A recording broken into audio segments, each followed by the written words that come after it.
자, 오늘 예배 가운데 나온 우리 성도님들 중에 우리 자녀들만 한번 손들어 보세요. 우리 자녀들, 어린 자녀들. 예, 아이고, 축복합니다. 예, 많이 오셨네요. 자, 우리 자녀들 향해서 한번 큰 박수로 한번 격려할까요? 네, 고맙습니다. 오늘 또 우리 전도사님들도 또 많이 나오셨습니다. 여러분들은 초등학교 시절을 보내셨죠? 맞습니까? 저는 어렸을 때는 국민학교라고 불렀습니다. 국민학교. 국민학교 시대를 살아셨던 분들만 손들어 보세요. 네, 뭐 저와 여러분이나 비슷한 시대를, 네, 그때는 국민학교였어요. 근데 이제 초등학교로 바뀌었죠. 국민학교 시절에 어렸을 때 학교에서 장래희망 이렇게 한번 써보라고 이렇게 하거든요. 그때 주로 이제 장래희망을 쓰라 하면 보통 비슷한 것들이 이렇게 나왔어요. 보통 제가 어릴 때의 남자아이들 같은 경우는 장래희망 뭐가 되고 싶냐? 1위 뭘까요? 예? 뭐라고요? 대통령. 맞아요, 대통령. 항상 대통령이 나왔어요. 대통령. 그리고 또 하나가 나온 게 뭐냐면 그때는 과학자가 많이 나왔어요. 과학자. 예. 대통령 내지 과학자. 또 어떤 경우는 장군, 뭐 이런 경우도 있었어요. 장군. 여자아이들 같은 경우에는 뭘 이렇게 장래희망 하면 유치원 선생님, 그리고 나이팅게일의 영향을 받아서 뭐가 될까요? 간호사. 이렇게 장래희망을 써냈어요. 그렇다면 여러분, 요즘 우리 아이들의 장래희망은, 희망의 직업은 어떤 걸까요? 제가 한번 자료를 이렇게 쭉 이렇게 한번 조사를 해봤는데 2018년 같은 경우에 1등이 뭐냐면 운동선수예요. 운동선수. 그러니까 스포츠스타예요. 스포츠스타. 아마도 손흥민 선수라든지 류현진 선수, 예, 뭐 요즘에는 뭐 FC 뭡니까? 그 격투기, 뭐 예전에는 김동현 선수, 요즘에는 예능에서 막 웃기는 역할을 하더라고요. 아무튼 그러한 운동 선수, 스포츠 스타가 되는 게 1등이었어요. 2등은 뭐냐? 교사. 3등은 의사. 4등은 요리사.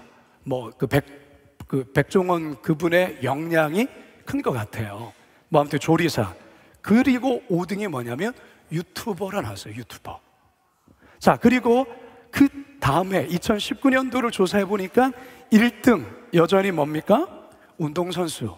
2등 뭐냐면 교사. 그리고 3등이 뭘로 올라왔냐면 유튜버로 올라왔어요. 대단한 거죠. 유튜버. 3등이 유튜버예요. 4등이 뭐냐면 의사. 예. 그리고 5등이 요리사. 자, 근데 여러분 2018년도, 2019년도는 코로나 이전이에요? 이후에요? 코로나 이전입니다. 자, 그러면 코로나 이후에 어떻게 바뀌었을까? 2023년, 작년 6월에 2023년 초중고 진로교육 현황조사 결과를 발표했는데요. 자, 초등학생 것만 보세요. 중등부, 고등학생 보지 마시고 초등학생의 희망 직업을 보니까 희망 직업 순위 1위 여전히 운동선수였어요. 그러니까 스포츠 스타가 여전히 부동의 1위를 차지하는 거예요. 2등이 뭘로 됐냐면 의사로 바뀌었어요. 의사. 3등은 뭐냐? 교사. 자, 그리고 4등이 뭐냐? 4등이 유튜버예요. 유튜버. 크리에이터. 유튜버. 5등이 요리사. 자, 여러분, 우리가 여기서 좀 눈여겨봐야 될 게 뭐냐면 이 유튜버라는 직업이에요. 제가 어릴 적에 이 직업이 있었을까요? 없었을까요? 없었어요. 이 직업은 새로 생겨난 직업이에요. 제가 어렸을 때 의사도 있었고 교사도 있었고 운송선수도 있었고 요리사도 있었지만 유튜버는 없었어요. 근데 이게 생긴 겁니다. 여러분, 유튜버가 뭐죠? 인터넷 개인 방송을 진행하는 사람을 말해요. 요즘에 유명한 유튜버 중에 저랑 성이 같은 분이 계세요. 곽튜브라고 아세요? 예, 저랑 같은 종씨예요. 서로 전혀 몰라요. 예, 저도 그분 모르고 그분이 저도 더 모를 거예요. 근데 저랑 같은 곽씨예요. 곽튜브. 예. 이분이요, 이 사람이 방송하는 거를 보면 세계 이곳저곳을 막 돌아다녀요. 맛집에 들려서 먹는 방송을 해요. 맛있게 먹어요. 그리고 현재 사람들과 만나서 막 대화를 해요. 그걸 다 방송으로 이렇게 찍는 거죠.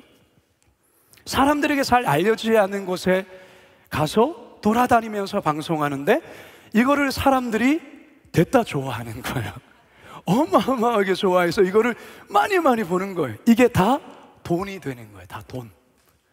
그러니까요, 아이들의 눈에 볼 때는 아니 저 사람 공부도 안 하고 놀러 다니고 먹고 싶은 거 마음껏 먹고 그리고 뭐 막 수다 막 이렇게 떠는데 돈을 어마어마하게 벌어.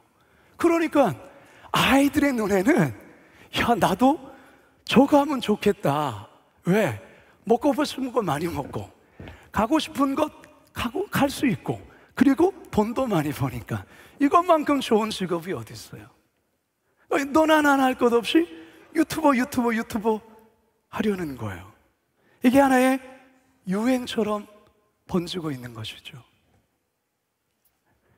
여러분, 사실 세상은 보기에 좋아 보이고, 예, 뭔가 돈을 많이 벌 것 같고, 뭔가 좀 폼나고, 뭔가 좀 이렇게 보여지는 것, 여기에 사람들의 마음과 시선이 많이 집중됩니다.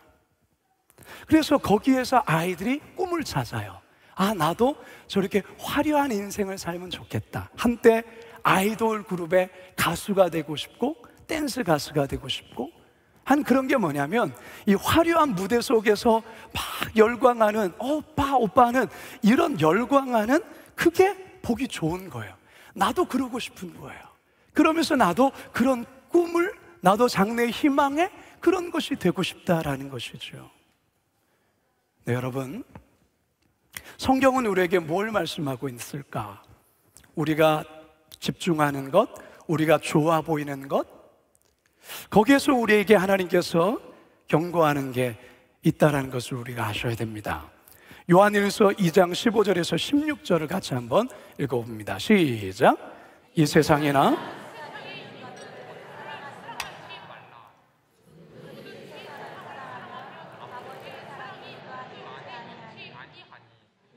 세상에 있는 모든 것이 육신의 정욕과 안목의 정욕과 이생의 자랑이니 다 아버지께로부터 온 것이 아니요 세상으로부터 온 것이.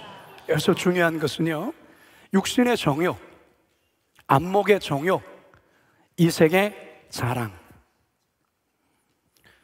세상에 보기 좋아 보이고 화려한 보이는 것, 육신의 정욕과 안목의 정욕과 이생의 자랑 속에서, 그러니까 하나님께로부터 온 것이 아닌 세상으로부터 온 것이다. 우리에게 그렇게 말씀하고 있어요. 여러분, 오늘날 우리 자녀들이 꿔야 할 꿈이 있습니다. 유튜버가 되지 말라는 게 아니에요. 여러분 잘 들으셔야 됩니다. 유튜버의 꿈을 가질 수 있어요.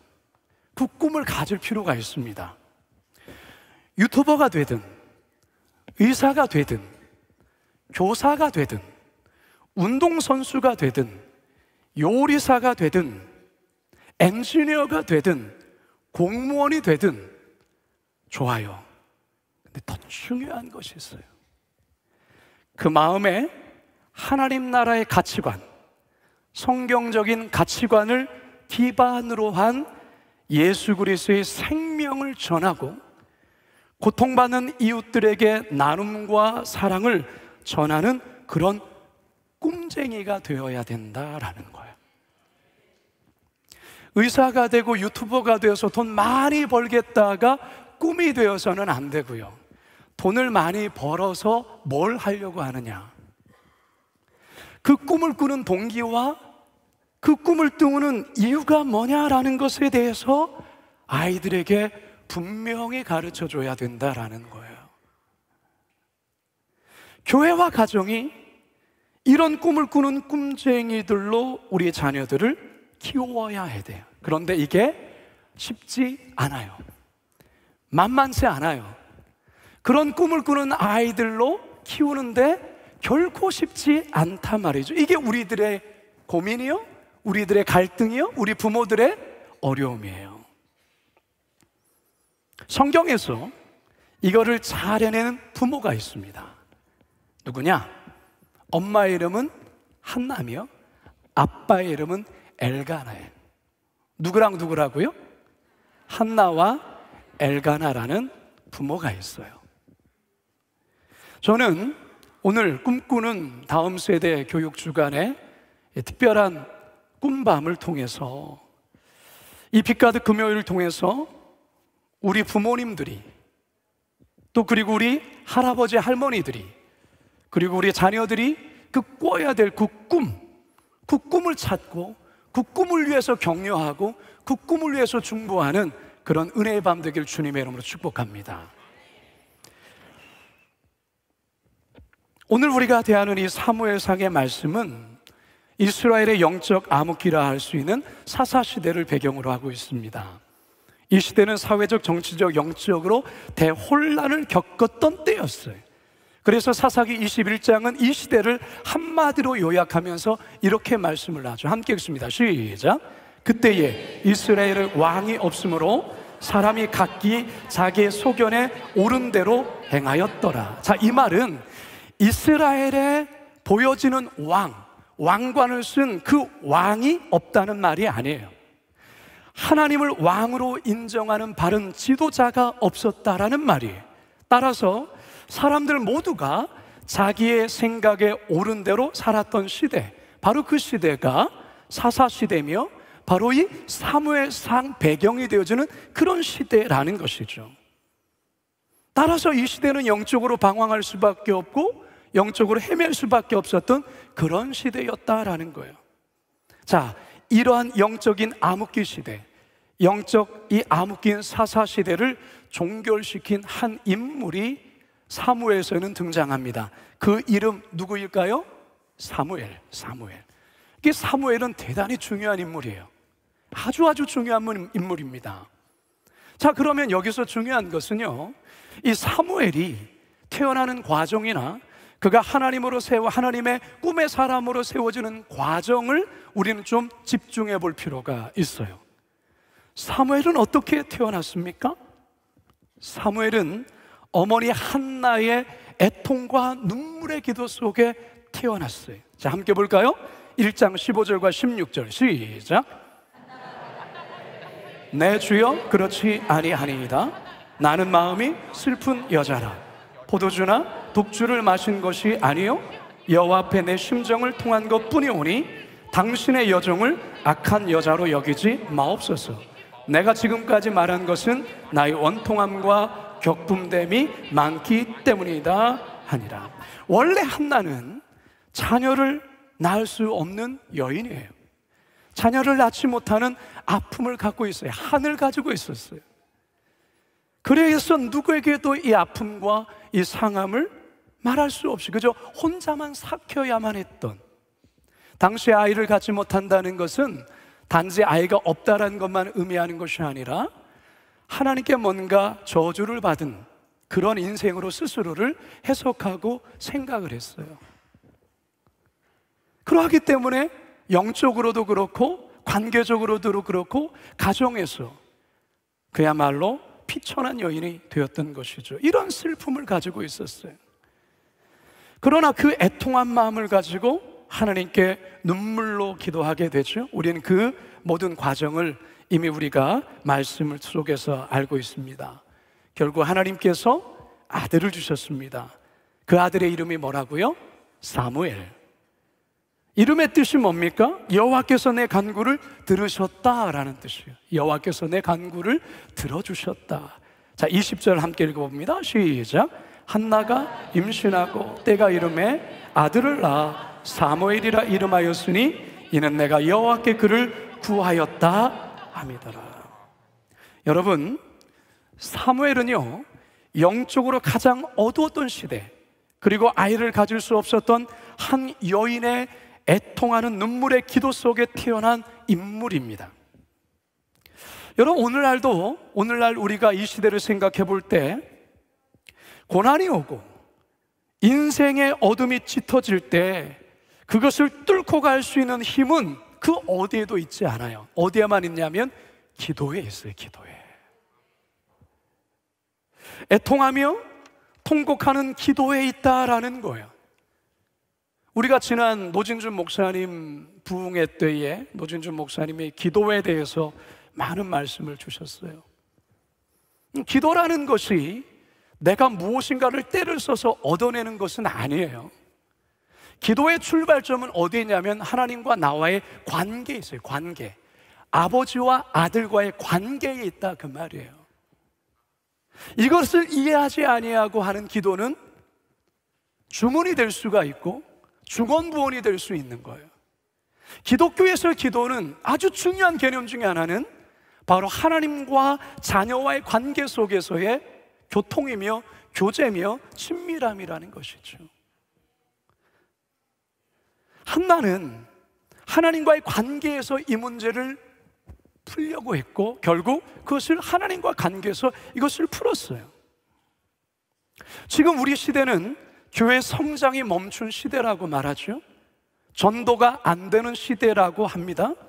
그래서 교회마다 교회학교, 주일학교 부서마다 영적인 자녀를 낳지 못하고 있어요. 영적 불임 시대를 살아간다, 그 말이에요. 물론 실제로 지금 우리나라가 지금 자녀를 낳지 않은 시대가 되어버렸죠. 그래서 매스컴을 통해서 너무들 다들 걱정하고 있잖아요. 그래서 뭐 애를 낳으면 뭐 어디에서는 뭐 1억을 준다든가 뭐 이런 말들도 막, 그래서 자녀를 많이 낳기를 독려하죠. 지금 우리 시대는 자녀를 낳지 않아요. 근데 그것이 단지 출생적인 육체적인 자녀만의 문제가 아니라 영적인 자녀를 낳지 못하는 영적인 불임 시대를 우리가 살아가고 있어요. 오늘날 많은 교회들이 그렇습니다. 복음 전도를 통해서 영적인 생명이 태어나야 하는데 우리 자녀들, 특히 우리 교회 학교 부서들이 과거에는 학교 앞에 가서 전도를 하고 그 아이들의 사탕을 나눠주고 솜사탕을 나눠주고 그러면서 전도하는 일들이 많았어요. 오늘날 학교 앞에서 전도하려고 하면 민원을 제기하죠. 학교 앞에서 이런 거 하면 안 됩니다. 학교 같은 공공기관에서 종교적인 행사를 하면 안 됩니다. 지금 우리가 그런 시대를 살아가고 있어요. 영적인 불임의 시대, 영적인 아이를 낳지 못하는, 영적인 아이라 태어나지 못하는 그런 불임의 시대적인 상황에 우리가 있단 말이죠. 그렇다면 이와 같은 상황에서 영적인 불임을 뚫고 일어날 수 있는 그 길이 무엇인가? 바로 이 한나의 기도에 있는 거예요. 바로 저와 여러분들이 이 한나와 같은 애통하는 기도가 있어야 된다라는 것입니다. 그것이 바로 이 시대의 영적 불임을 극복할 수 있는 길임을 믿으시기 바랍니다. 하나님께서 한나의 통곡과 애통을 들으셨어요. 우리 하나님은 어떤 하나님이십니까? 우리 하나님은 좋으신 하나님이세요. 여러분, 하나님께서 우리에게 왜 기도케 하라고 하시는 겁니까? 그분이 능력이 없어서입니까? 아니에요. 하나님은 우리와 동역하기를 원하세요. 하나님의 그 무한하신 그 능력 가운데 우리를 초청하고 있다는 것이죠. 어떻게? 기도의 사역을 통하여서. 따라서 기도는 노동이 아니에요. 기도는 하나님의 그 영광스러운 자리에 초청이에요. 의무로 하는 것이 아니죠. 그 영광스러움에 내가 동참한다는 하나님의 그 놀라운 그 영광의 사역 가운데 하나님이 나를 초청하시고 나를 통하여, 이 기도를 통하여 하나님의 나라의 놀라운 역사를 이루시게 하는 것이 바로 기도에 있음을 기억하시기 바랍니다.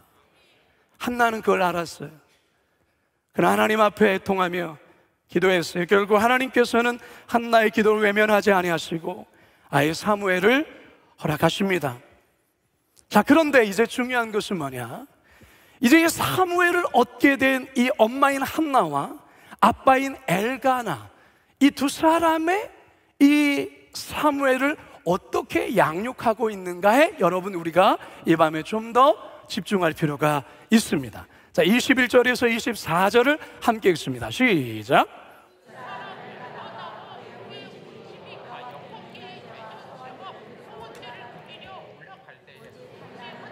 올라가지 아니하고 그의 남편에게 이르되 아이를 젖대거든 내가 그를 데리고 가서 여호와 앞에 뵙게 하고 거기에 영원히 있게 하리이다 하니 그의 남편 엘가나가 그에게 이르되 그대의 소견에 좋은 대로 하여 그를 젖대기까지 기다리라.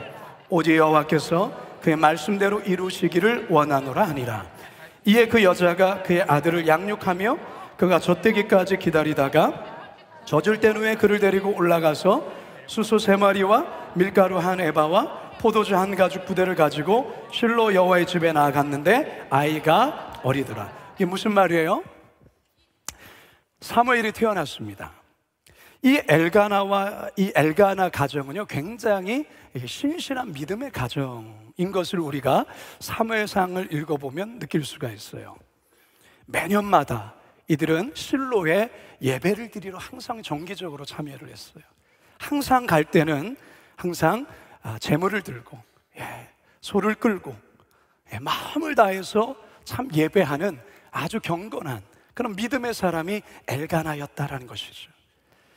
근데 이제 이 실로로 하나님께 예배를 드리러 갈 그때가 되었는데 한나가 남편에게 요청을 합니다. 제가 지금은 안 가겠습니다. 그리고 이 아이가 젖대기까지 이 아이를 잘 키우고 이 아이를 젖댈 쯤에 이 아이를 데리고 그곳에 영원히 있게 하겠습니다. 이 말이에요. 자, 여러분 한 가지 질문할게요. 사람의 마음이 화장실 갈 때 마음과 나올 때 마음이 같아요? 달라요? 다르죠. 화장실 들어갈 때는 얼마나 간절합니까? 절박하죠. 안에서 사람이 안 나오면 막 분노가 치밀어 오르면서 그렇죠. 그리고 이제 나올 때는 얼마나 젠틀하고 점잖게 이렇게 나옵니까? 화장실 들어갈 때의 마음과 화장실 나올 때의 마음이 다르다라는 그 말 여러분 아시잖아요. 여러분 어렵게 얻은 아들이에요. 여러분 젖댈 때쯤이 되면 아이가 몇 살쯤 됐을까요? 지금 뭐 요즘은 워낙 분유가 좋은 거 나와서 그랬지만 이 옛날에는 거의 그냥 쪼그라들 때까지 많이 먹이지 않았겠습니까? 어쨌든 뭐 한 3살 뭐 그렇게까지 뭐 4살까지 먹였다 해봅시다. 3살까지 먹였다 합시다. 여러분 아이가 가장 이쁠 때가 몇 살이에요? 여러분 그때에 이 아이를 부모와 떨어져서 엘리 제사장이 있는 실로에 그 아이를 갖다 바치고 부모와 생이별하는 게 쉬워요? 어려워요? 어려워요. 만약에 저 같았다면 여러 이유를 댈 것 같아요. 하나님 아직 어려요. 조금만 더 키울게요. 하나님 아직 애가 조금 미숙해요. 애가 조금 더 성장하면 그때 약속 지킬게요. 이게 우리들의 모습 아닐까요? 만약에 한나가 그렇다고 한다면 엘가나가 말릴 거예요. 여보 우리 조금 더 뭐 이럴 거예요. 근데 오늘의 말씀에 보면 이 가정이 지금 어떤 결단을 하고 있습니까? 사무엘을 젖먹일 때까지 최선을 다해서 품에 안고 이 아이가 젖을 뗄 때에 이 아이를 데리고 실로에 가서 거기에 머물게 하겠습니다 하는 것을 지금 그대로 지키고 있는데, 한나의 결단도 대단하지만 저는 이 남편의 엘가나의 결단이 저는 더 대단하다 싶어요. 사실 남편이 말릴 수 있단 말이죠. 좀 다른 방법으로 하나님께 좀 헌신할 수 있지 않게 이렇게 할 수 있잖아요. 좀 나름 이 아이를 드리는 것 말고 다른 거 소 한 50마리 드릴게요. 다른 걸로 하나님께 좀 헌신을 대체하면 안 될까? 우리 아이 사무엘만큼은 좀 여러분 이러한 마음이 일어나지 않겠습니까? 그게 바로 화장실 들어갈 때와 나올 때의 마음이 다른 거예요. 근데 오늘 이 한나와 이 엘가나의 부모를 보게 되어주면 참 대단합니다. 결국에는 엘가나는 아내의 말을 존중하고 그 약속을 지키도록 서로 부부가 도와주고 있는 거예요. 여러분, 믿음의 자녀는 그냥 되지 않습니다. 믿음의 자녀는 반드시 믿음의 부모 속에서 이 믿음의 자녀가 만들어지는 겁니다. 여러분들이 우리의 자녀가 이 시대 가운데 하나님 나라의 꿈을 꾸며 믿음의 자녀로 자라기 위해서는 이 자녀의 보다 더 중요한 것은 여러분 부모라는 거예요. 할아버지 할머니라는 거예요. 여러분들이 이 아이에게 어떠한 믿음의 삶을 보여주는가, 하나님 앞에서 신실하게 그 약속을 지키며 살아가고 있는가, 서로를 존중하고 배려하고 서로가 약속을 어기지 아니하도록 서로가 도와주는 그 모습, 이 가정에 아까도 말씀드렸지만 하나님은 중심으로, 신앙 중심으로, 예배 중심으로의 경건한 가정이라는 거, 이런 가정의 분위기가 먼저 있었다라는 거죠. 그래 결국은 어린 사무엘 젖을 떼자마자 엘리 제사장이 싸는 실로 회막으로 그를 데리고 갑니다. 그리고 어린 사무엘을 엘리에게 맡기죠. 그러면서 한나가 이런 말을 합니다. 26절 28절입니다 시작. 내 주여 당신의 사심으로 맹세하나이다. 나는 여기서 내 주 당신 곁에 서서 여호와께 기도하던 여자라. 이 아이를 위하여 내가 기도하였더니 내가 구하여 기도한 바를 여호와께서 내게 허락하신지라. 그러므로 나도 그를 여호와께 드리되 그의 평생을 여호와께 드리나이다 하고 그가 거기서 여호와께 경배하니라. 여러분, 굉장히 마음에 감동이지 않습니까? 자, 이렇게 해서 어린 사무엘이 하나님의 임재가 머무는 실로의 성소에 제사장 엘리에게 맡겨진 채로 자랍니다. 2장 18절 시작. 사무엘은 어렸을 때에 세마포 에봇을 입고 여호와 앞에서 섬기더라. 자, 여기서 중요한 것, 여호와 앞에서 섬겼다. 이걸 여러분들이 기억해 주시기 바랍니다. 자, 사무엘이 이제 엘리 제사장 곁에서 실로 성소에서 그야말로 자라게 됩니다. 그런데 이 사무엘이 성장하는 그 환경, 교육적 환경, 신앙적 환경이 어땠느냐? 결코 좋지 않았다. 어느 정도로 좋지 않았느냐? 최악으로 좋지 않았다. 자, 그걸 한번 볼까요? 어느 정도로 최악이었는지. 2장 12절에서 14절, 16절 하반절에서 17절 시작. 엘리의 아들들은 행실이 나빠 여호와를 알지 못하더라. 그 제사장들이 백성에게 행하는 관습은 이러하니 곧 어떤 사람이 제사를 드리고 그 고기를 삶을 때에 제사장의 사원이 손에 3살 갈고리를 가지고 와서 그것으로 냄비에나 솥에나 큰 솥에나 가마에 찔려 넣어 갈고리에 걸려 나오는 것은 제사장이 자기 것으로 가지되 실로에서 그곳에 온 모든 이스라엘 사람에게 이같이 할 뿐 아니라 그가 말하기를 아니라 지금 내게 내라 그렇지 아니하면 내가 억지로 빼앗으리라 하였으니 이 소년들의 죄가 여호와 앞에 심히 크면 그들이 여호와의 제사를 멸시함이더라. 여러분, 이게 무슨 말입니까? 엘리 대제사장에게 2 아들이 있었던 거예요. 홈니와 비느하스라는 2 아들이 있었는데 그들도 아버지의 대를 이은 제사장이었어요. 지금으로 말하자면 엘리 대제사장은 담임 목사님이었고 그 2 아들은 부목사였어요. 그런데 성경은 이들에게 뭐라고 말합니까? 그들이 하나님을 뭐했다? 알지 못했다라는 거예요. 아니, 목회자인데 하나님을 모르는 거예요. 여러분, 이게 말이 됩니까? 그 시대가 그랬다라는 거예요. 그 시대의 시대적인 그 분위기와 영적인 분위기가 그랬다라는 거예요. 이들은 그냥 종교인이에요. 종교를 통해서 그냥 직업으로 살아가는 이들이에요. 그러니까 이들 안에 어떤 일들이 벌어졌냐면 제사를 지내, 다시 말해서 예배를 드리러 이 제물을 들고 온 이들이 이 제물을 하나님께 먼저 드리고 난 다음에 그 제물의 일부 중에 어떤 부분은 제사장의 몫으로 돌리는데 이 홈니와 비느하스는 예배도 드리기도 전에 자기의 몫을 빼앗아갔다, 그 말이에요.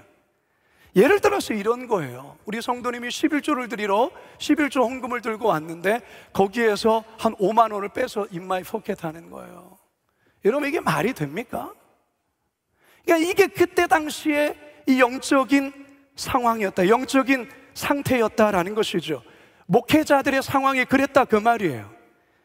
근데 여기에 더 엄청난 일이 벌어져요. 말도 되지 않는, 그게 뭐냐? 사무엘상 2장 22절 시작. 엘리가 매우 늙었더니 그의 아들들이 온 이스라엘에게 행한 모든 일과 회막문에서 수종들은 여인들과 동침하였음을 듣고 뭐 했다고요? 성추행을 했다 그 말이에요. 교회에서 봉사하는 여성도를 성추행을 했다 그 말이에요. 이게 지금 영적인 지도자 엘리 제사장, 엘리 가정의 상태예요. 자, 여러분 질문할게요. 이러한 영적인 상태에 사무엘이 지금 4살, 5살이에요. 여러분이라면 이런 유치원에 맡기겠어요? 막 선생님들이 막 서로 막 욕하고 막 뭐 서로 막 함부로 대하고 말도 안 되는 거죠. 여러분, 우리라면 맡길 수 없죠. 어떻게 여기 맡깁니까? 여기 가면 애가 망치는데요, 정서적으로 큰일 나는데요. 맡길 수 없어요. 최악의 상황이에요. 최악의. 사무엘이 신앙적으로 잘 자랄 수 있는 그런 환경이 아니라 아주 불신자로 살아갈 수 있는, 왜 자녀들 중에 어렸을 때 신앙생활하다가 교회를 떠나는 여러 이유들이 있지만 그 중에 하나가 뭡니까? 목회자에 대한 실망감, 교회에 대한 실망감, 사랑을 이야기하는데 전혀 사랑하지 않는, 세상에 비리를 저지르는 그런 모습 때문에 여러분의 자녀들 중에서 어렸을 때는 그렇게 교회를 잘 다녔던 아이들이 고등학생이 되고 대학생이 되고 성년이 되면서 교회를 판단하고 비판하고 안티크리스찬으로 변하는 이유가 뭡니까? 바로 이 사무엘서에 등장하고 있는 이와 같은 모습이 오늘날 교회 가운데서 보여질 때에 그런 일들이 벌어지는 것 아니겠어요? 근데 지금 바로 그러한 배경과 그러한 환경 속에 지금 누가 있다고요? 사무엘이 있어요. 사무엘. 여러분, 저는요, 이 말씀을 준비하면서 하나님을 알지 못하는 제사장, 온갖 비리와 불법이 저질러지는 이런 현실, 성적인 타락, 여러분 지금 여기에 사무엘에 놓여져 있는데요, 여러분들의 자녀들이 살아가는 세상이 이런 세상이에요. 그걸 아셔야 돼요. 여러분들의 자녀들이 살아가는 그 세상은 도덕, 윤리적으로 깨끗한 그런 환경과 상황이 아니에요.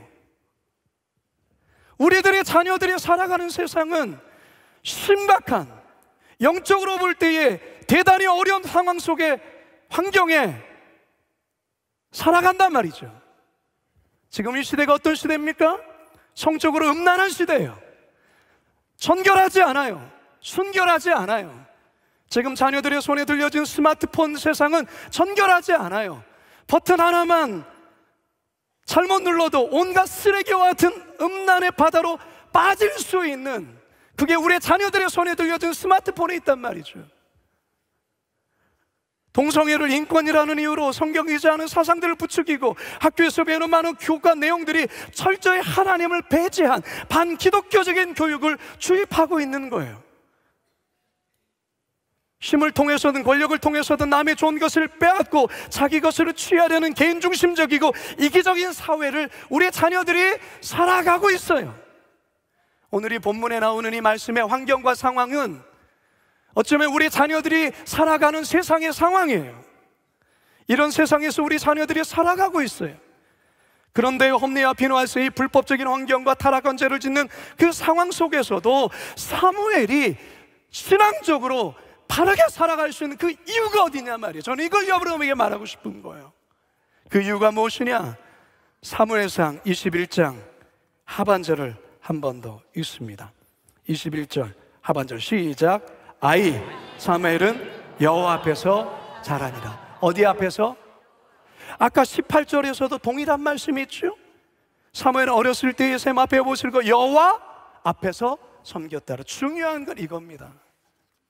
우리 자녀들 어쨌든 세상 속에 살아가야 돼요. 여러분, 우리가 주일날 이 아이들 1시간 동안 찬양하고 경배하고 예배하고 기도해 주지만 이 아이들이 살아가는 세상은 하나님을 인정하지 않고 하나님 믿으면 왕따당하고 교회 나가면 이상한 취급받고 밥 먹을 때 기도하면 이상한 취급받고 그런 세상에 우리 자녀들이 살아간다니까요.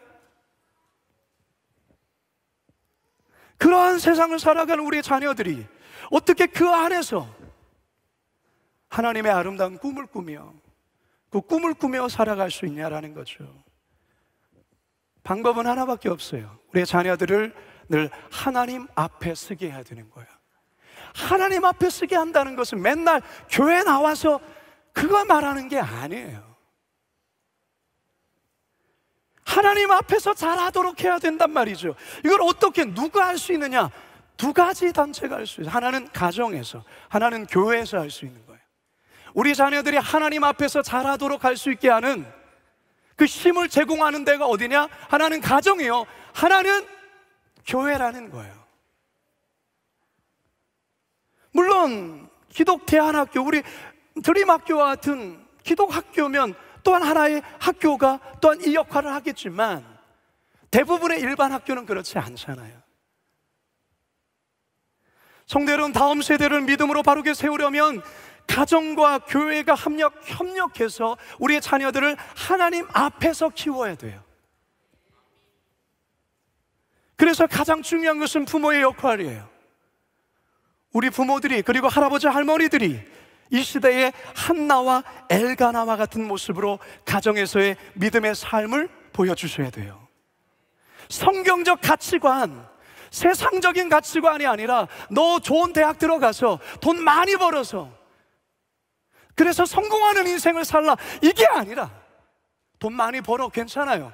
그러나 중요한 것은 좋은 대학 가고 세상에서 돈 잘 벌고 좋은 직장에 들어가는 것이 목적이 아니라 그것을 통하여서 하나님 나라의 가치를 이 땅 가운데 실현하는 그런 사람으로 살아가야 된다라는 그런 꿈을 넣어줘야 된다라는 것이죠.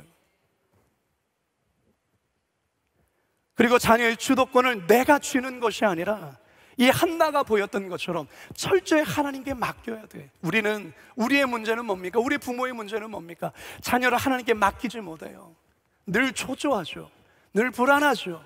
내가 항상 뭔가를 하지 않으면 안 될 것 같은 불안 속에 자녀를 키우죠. 그것부터 내려놓으셔야 돼요. 하나님께서 사랑하는 자녀이면 하나님이 키워주실 것이야 라는 가장 기본적인 믿음을 우리에게 소유하고 있어야 돼요. 그것이 바로 자녀 양육에 대한 주도권을 하나님께 드리는 거예요. 양도하는 거예요. 여러분, 가정에서 가정 예배 드리십니까? 얘라고 금방 나올 것 같은데 왜 대답이 안 나오죠? 여러분, 가정 예배 드리십니까? 원텐텐 가정 예배. 찔리신 분은 당장 이번 주부터 하십시오. 가정에서 가정 예배를 안 드리는데 귀찮다고. 그러니까 여러분 10분 예배 드리라고 제가 여러분 배려해 드렸잖아요.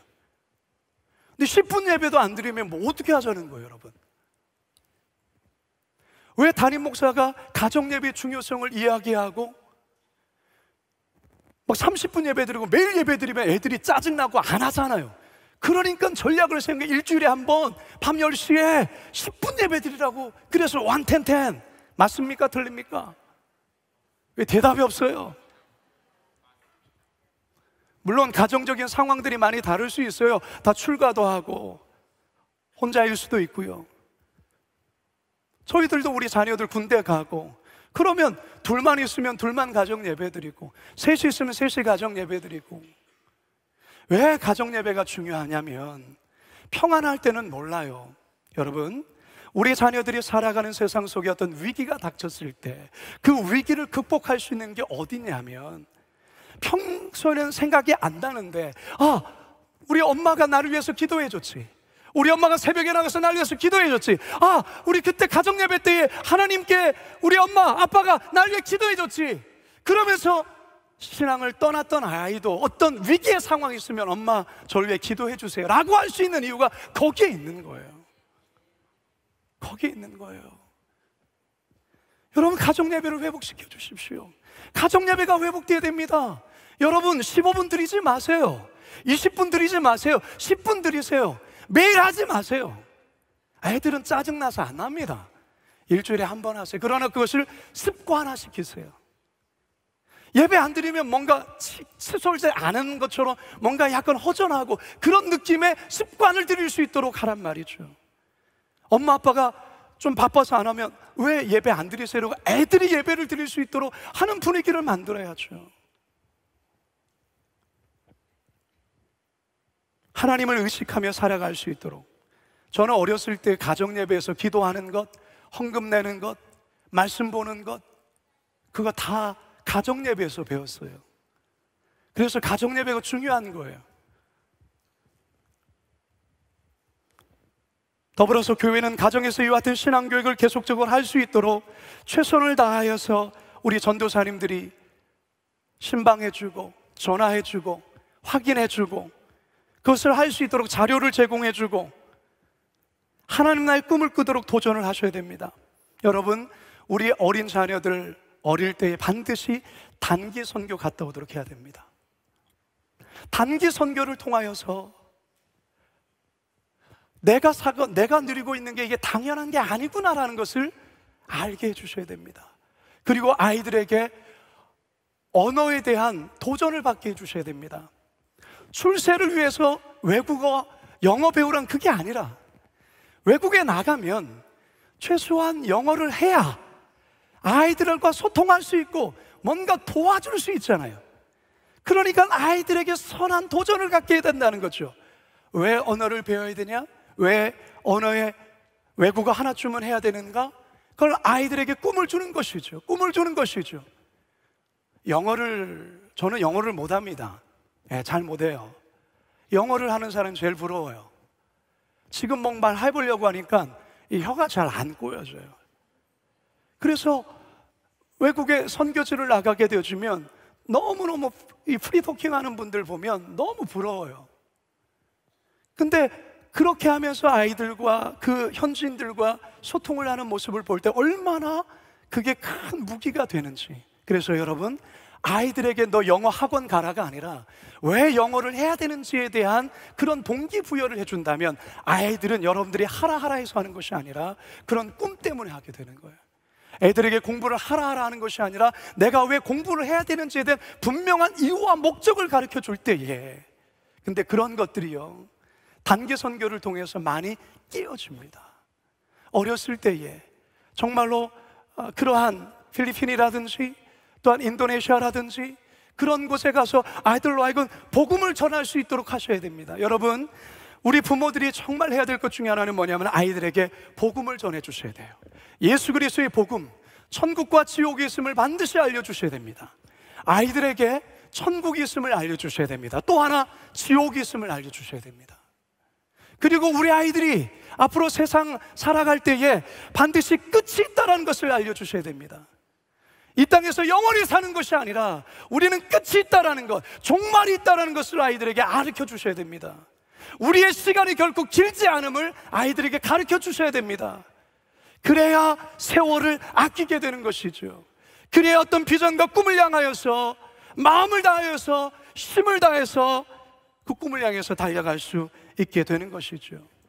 사랑하는 우리 부모님들, 우리 아이들에게 꿈을 넣어줄 때에 너 이거 해야 된다 그것이 아니라 정말 그것이 왜 그것을 해야 되는지에 대한 그 동기부여가 일어날 수 있는 것들을 아이들에게 접할 수 있도록 해야 됩니다. 아이들에게 반드시 재정훈련을 해야 됩니다. 기부하는 것을 배우게 해야 됩니다. 어려운 이웃들에게 자기의 용돈을 베풀 수 있는, 나눠줄 수 있는, 자기의 것을 나눌 수 있는 것을 자연스럽게 아이들이 실천할 수 있도록 우리 부모들이 가르쳐 주셔야 돼요. 아이들에게 돈을 모으는 것이 중요한 것이 아니라 그것을 잘 베풀고 잘 사용할 수 있는 것을 아이들에게 가르쳐 주셔야 된다는 것이죠. 그래야만이 우리 아이들이 나중에 좋은 대학 나오고 좋은 직장 가서 연봉이 이만큼 버는데 그것으로 타락하지 않습니다.